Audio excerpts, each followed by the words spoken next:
hello, welcome back to the London Feed, where we try out all the best food and drink spots that the capital has to offer. Today, as you can probably tell, we're in Chinatown at Rasa Sayang. Yep, you asked and we listened. We're here because one of you told us that this was a restaurant that we had to try out. So let's go.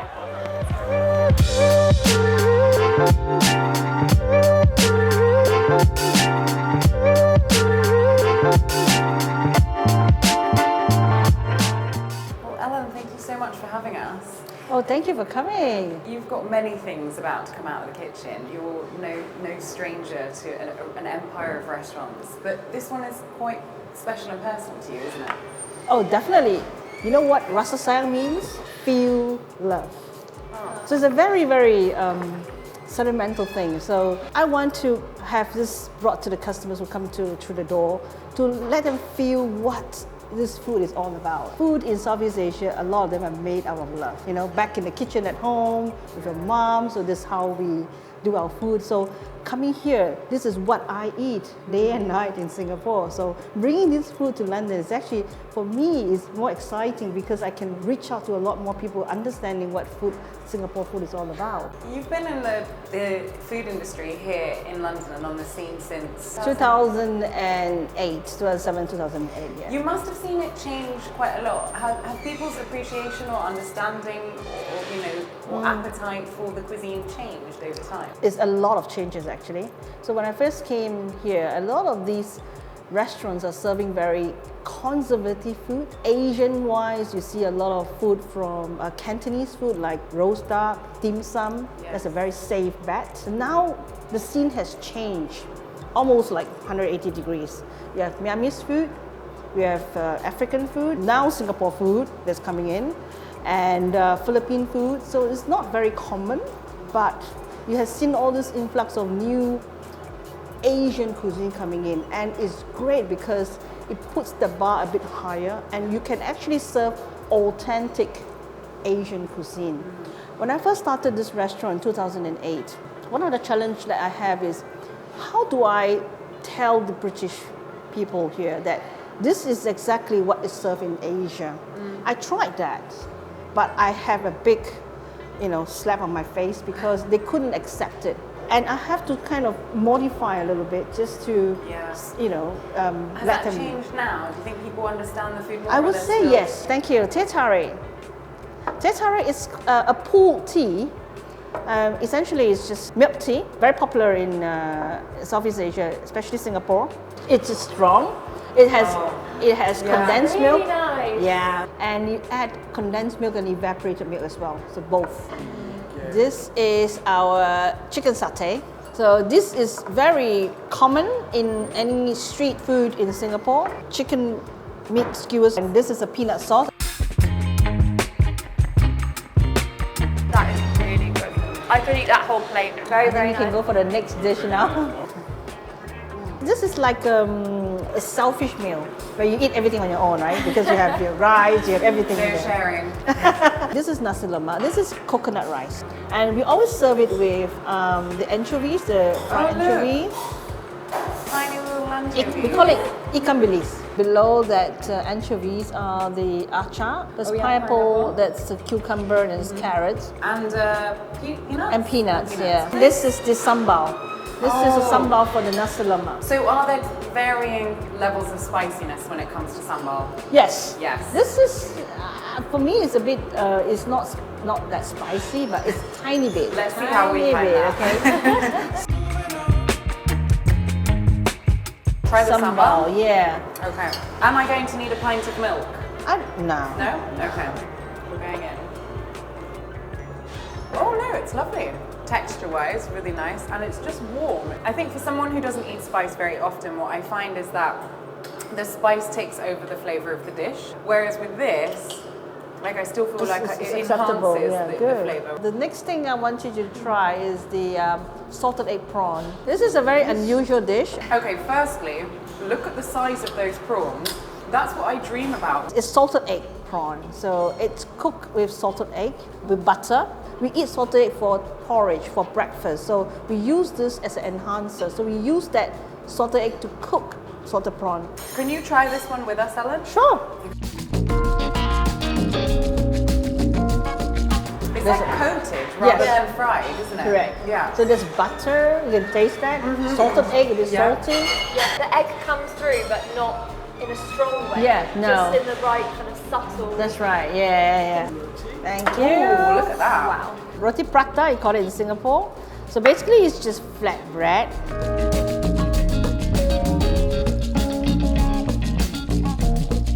What's this sauce, Ellen? This is curry sauce. Curry A sauce. bit spicy though. Ellen, I'm moving in. Yeah. Now you know why people like get crazy over this. In Singapore, most of the street food, I call it street food, is all in the food hall. So it's air conditioned, there's a proper okay. dining place. You can still have all this street food in the food hall environment. Okay. And they have another version called the hawker center. It's not air conditioned, but it's like a food hall still. And they have different stores selling different things. Asian is all about sharing. When you have 2 or 3 people, we'll just order a few different things and we share. This is our signature dish. It's called beef rendang. Essentially dry coconut beef.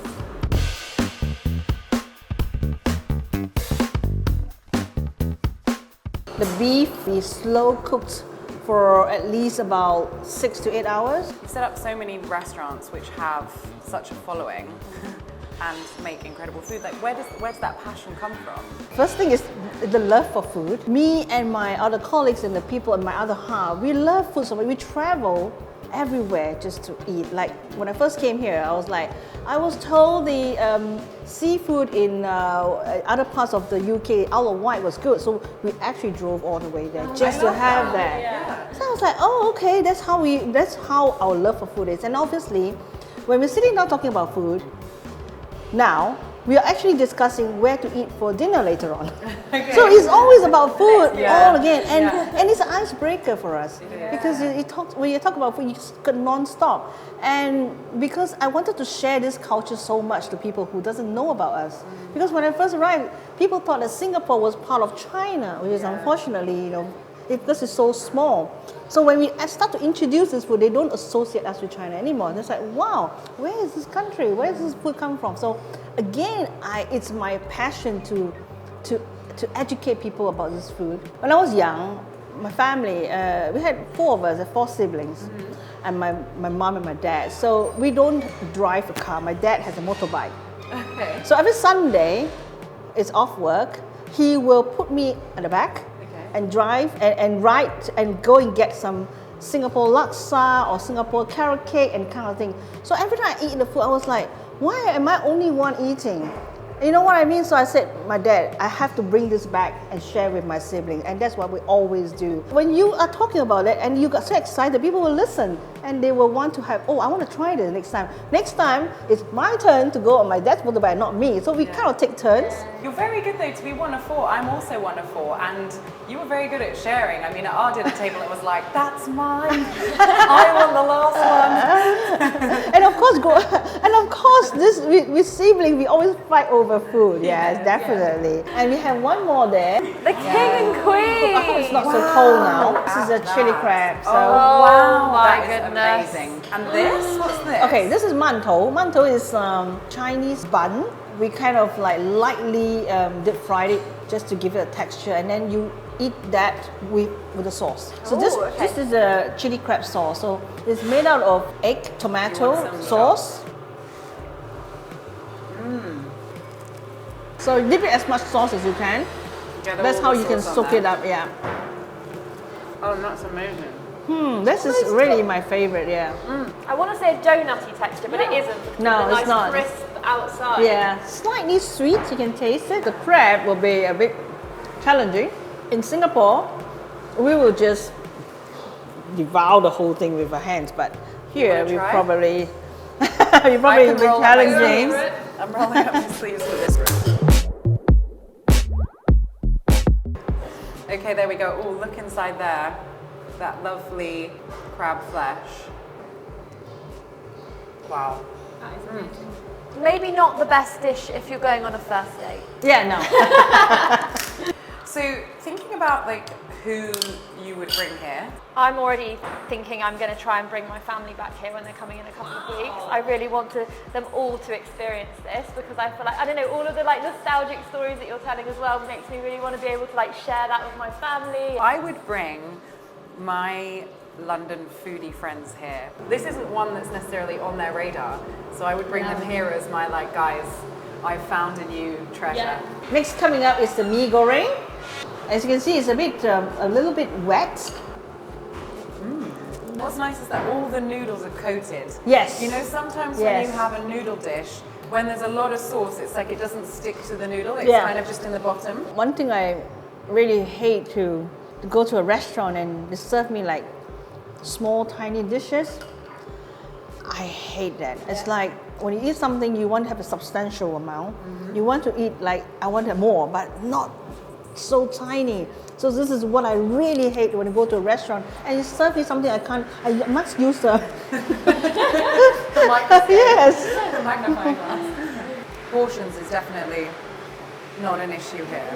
I can't believe that I'm still able to eat anything. I'm slightly concerned. Wow. That's a sambal fish. So sambal are served in different ways. You can actually serve it with vegetables and nasi lemak. It's all different. The sambal is very versatile. You can serve it with anything. It can be vegetarian, it can be meaty, it can be seafood. It's so true because we tried the sambal first with chicken and with the curry sauce and it worked there. And now we're trying it with fish and quite simple vegetables really. Still works. It elevates whatever it is. Yeah. Ladies. Thank you. Grand finale. Look at this wiggly wobbly dessert. This is called sago gula melaka. Actually meant sago as in this is sago, and gula melaka is the palm sugar underneath, so it's caramelized. How do I explain sago? It's a kind of tapioca. Oh, okay. Yeah, and then you just eat it with the palm sugar underneath. So we need to get right under it. Yeah. Like a million little bubbles in my mouth. It's a really nice palate cleanser at the end of the meal. It feels really fresh. So many desserts leave you feeling worse. Really full. Whereas I feel like this is kind of, I don't know, doesn't make, I don't feel like I'm going to feel bad after eating this. It looks like a bit of a honeycomb, Yeah.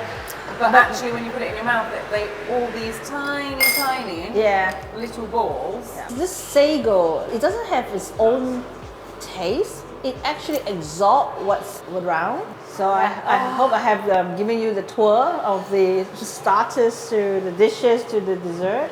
There's a lot more dessert, there's a lot more food that you can try the next time around you come here. Part 2, Ellen. There's no more room. But Thank you so much. Oh, I'm glad you enjoy it. I think Thank it's, you so much it for just having put a us. smile on everybody's face because I can see that you really like the food, the flavors. Because I would love to have this food on the table to serve customers, but it wouldn't be able to do it if I don't have a good chef, if I don't have someone who can explain the food to the customers. So I want people to leave this place knowing that, oh, I want to come back again. Rasa sayang, feel love. Remember that? And that's exactly, I mean, what we felt, I think. But it's also really nice hearing a little bit about the history and in this case, like your personal connection to it, because the London food scene is incredible. It's really competitive. There's lots of great restaurants, but you don't always get that sort of understanding behind what's actually on your plate, what the ingredients are, like where they originate from, the stories behind them, and I think that really adds to the experience. The passion comes through. I am glad that I share this journey with you. I'm glad that even in London, I can still have this sort of food here because it's something that I miss so much. If I don't get it from a restaurant, I get it back home because I have a very fantastic other half who love to cook as well.